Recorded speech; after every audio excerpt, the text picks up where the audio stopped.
যা শালা কে কি দিয়ে আলো বে, শালা কানা হয়ে গেছি দেখতেও পাই না, শালা তো ভালোই ঝামেলায় ফেললে। কি ব্যাপার বে কাদের এখানে কি করছিস? ও হায়দার ভাই তুই আছিস? এলি তো ভালো হলো ভাই, বস বস তোর সাথে দরকার ছিল বস। হ্যাঁ বল কি বলছিস? আর বলছিস ভাই কে যেন কি দিয়ে গেল আমাকে, তো কি লিখা আছে দেখ না, কানা হয়ে শালা দেখতেও পাই না গেছি আমি, দেখতো ভাই।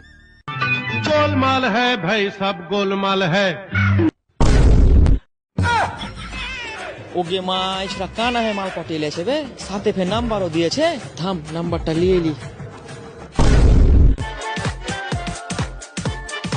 আবে কি লিখা আছে বল না বে। থাম না বে পড়ছি। পর পর তাড়াতাড়ি পর। হলো পড়াবে, আধ ঘন্টা তোরা শালা পড়ে যাই। হ্যাঁ হ্যাঁ পড়ে লেছি, কি লিখা আছে জানিস? হ্যাঁ কি? এবে তোকে একটা মেয়ে আই লাভ ইউ সোনা কয়েছে, আর বলারপুর জিও টাওয়ারের কাছে সন্ধ্যে 6টার সময় তোর সাথে দেখা করতে বলেছে। ঠিক বলছিস তো ভাই। হয় বে হয়, আমি কি তোকে মিথ্যা কথা বলবো? ধরলে সন্ধ্যাবেলা মনে করে চল যাস। আচ্ছা ঠিক আছে। শালা আজকে মেয়ে পড়ে গেছে আমার কাছে। যাই সন্ধ্যাবেলা দেখা করে যেতে হবে জিওটা আগে বাসা।